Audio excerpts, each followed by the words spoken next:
So it's fair to say that the grind in Battlefield 6 is relatively tough. It's nothing crazy, but it is probably a little bit slower than most other shooters. And so today I wanted to run you guys through a guide to leveling up just that little bit faster. Now, the first half of this video is going to be actual in-game tips, as in things you should be doing in-game and in actual multiplayer. But in the second half of the video, I do have a genuine XP farm that is against bots. And so there's a bit of both in this video. I didn't want to just give the bot farming for those who want some actual tips in-game, and I also didn't want to just give a bunch of general tips because a lot of them are sort of basic. So there's a bit of stuff here for everyone, so make sure to watch through to the end to get all the info you need when it comes to leveling up. Now, starting off with the actual general tips before we get into the XP farm later on, like I said, there are just some basic tips to go through. The first one, which is very basic, but I feel like it always needs to be said, you need to be playing the objective in this game in order to level up quickly. I think this is something that people do just sleep on. It seems like such an easy answer to this question, but realistically, it is one of the better ways to level up. You get a lot more XP for capturing or defending objectives than you do for just getting kills. And the best way to actually combine that is that getting kills on the objective will give you like infinitely more XP than normal kills. It gives you a crazy amount of XP. If you're playing Breakthrough, for example, and you're on the objective defending it and getting kills from people who are attacking it, you will get way more XP for doing that than you would for just being up on a hill sniping people, unless of course you are sniping people off the actual objective. Like I said, I think for most people it kind of goes without saying, but I do need to reiterate that you need to PTFO in this game, not only for the enjoyment of yourself and everyone else, but it will grant you a lot more XP. Now, the next thing to focus on is the challenges in this game. Now, again, this is going to seem pretty basic, but a lot of people do just blindly play the game without looking into that stuff. There's nothing wrong with that, of course, but a lot of people will knock off work after a long day and they just want to jump on for an hour and just like run around, shoot people. And it's easy to just kind of forget about all of the challenges. If you do some of these challenges, especially your dailies and weeklies, these will grant you a lot of XP. And a lot of them are very basic things. They're just like get 10 kills with the recon class. And maybe you never really play as recon, so you will just never get that done. But if you look at the challenges and just think, okay, I can easily do that, you'll get those 10 kills, you'll get a bunch of XP, and then you can just go back to how you normally play the game. So keep an eye on all your challenges. Again, this seems like such a basic thing to say, but a lot of the more casual play base do just jump on and play. And again, there's nothing wrong with that, but you are leaving a lot of XP on the table.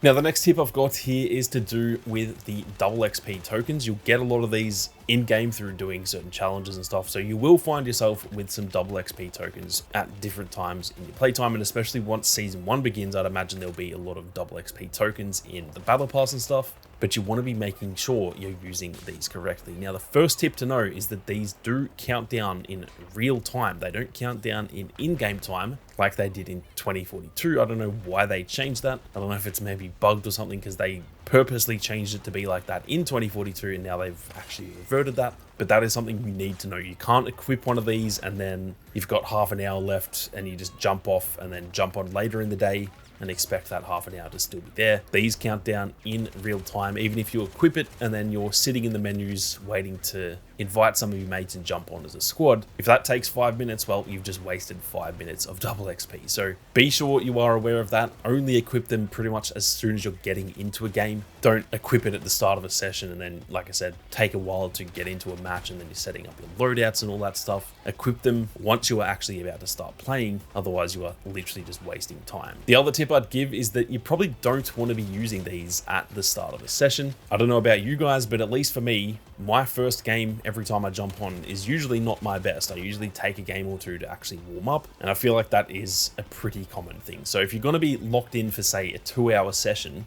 I would highly recommend to play for like half an hour first, equip it for that sort of middle period of the session, and then maybe towards the end of the session you're getting a bit tired, you're not playing as well, or you've already used your XP in that sort of prime time of the session, and that will maximize the XP even further. The last little tip I have here as well is that for those who didn't know, you do also get an extra 5% XP for owning the game, which at this point I'm going to assume pretty much everyone does, but I think this is for later on when the Battle Pass launches. as well as even for those who have like EA Play Pro or whatever, and you can just get the game quote unquote for free with that subscription. But again, I'd imagine most of you watching own the game itself, so you will just get that permanently, but you'll also get 10% XP on top of that as well if you're playing with a squad too. So if you do regularly play with friends, that is going to net you a lot more XP. I know 10% doesn't seem like a whole lot, but it does add up at the end of the day. So be sure to keep both of those tips in mind as well. Now, the last little tip that I've got here before we get into the XP farm is to do with quitting games. I think a lot of people don't know this, but if you quit a game early, you will not get the sort of end of round bonus, and you'll miss a lot of different accolades and stuff that you get at the end of the game, and they all add up quite a bit. All of these pop-ups that you see at the end of the game here, these are things that you will earn throughout the game, and while a lot of them are things you'll earn just, you know, after you get X amount of kills or whatever, that you'll still get those accolades even if you quit. A lot of these are only unlocked once the game ends. For example, if you get a win, you'll get extra bonuses and stuff like that. And like I said, if you are quitting games early, you are leaving a lot of XP on the table. Now, this is also something to be considered when you're using double XP as well, because obviously if you've got double XP equipped and then you're quitting games, well, all of this stuff is stuff that you're not getting with that double XP as well. So stick around to the end of games, even if you sort of can't be bothered, even if you're having an absolute stinker of a game and you just want to quit and find a new game mode or something, stick around to the end. It is always going to be worth it for that extra XP. Now, before we get into the bot XP farming, if you guys are new to the channel and you are interested in more Battlefield 6 content, be sure to hit that subscribe button. There is a lot more content on the way, so make sure you don't miss out. Now, luckily for you guys, if you are interested in just straight up XP farming, well, I have got the perfect situation for you, because I've actually made a custom portal experience that you guys can straight up copy and paste and host for yourself. Now, keep in mind, sometimes there is a server quota that might be full if you're playing at peak times.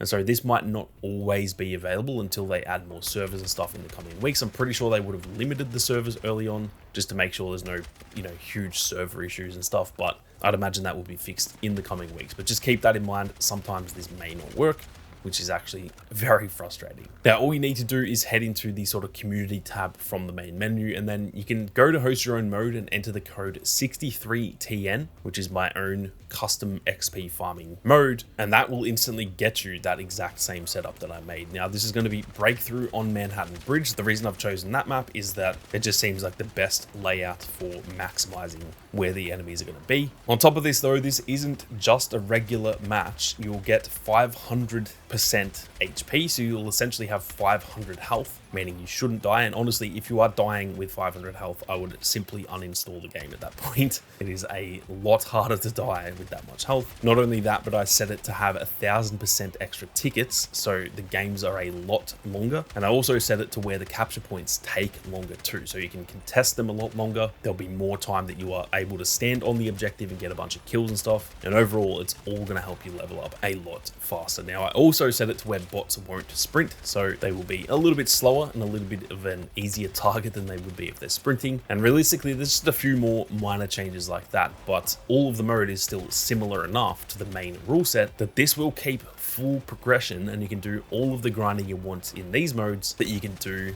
in multiplayer as well. So this all counts for mastery and everything, like every single thing you can get in regular multiplayer, all the challenges, all your levels, all your weapon levels and everything like that. All of that is available in this mode because I've kept the general rule set close enough to regular Breakthrough to where nothing has actually changed. So once you're in this mode, it is honestly pretty simple. Just sit on the capture points, just farm bots. It is going to be pretty easy. It's going to be honestly a little bit monotonous. This is not something that I personally would be doing a lot, but every now and then, maybe when we get new weapons and stuff, I'll probably jump in and just try and max them out pretty quickly. And so this is definitely one of the better ways to level up in Battlefield 6. But that is it for some of the best ways to level up. If you guys think I missed anything, or if there's anything you disagree with, be sure to leave a comment down below. But with that being said, thank you all very much for watching. You guys have a great day, and I'll see you all out there on the battlefield.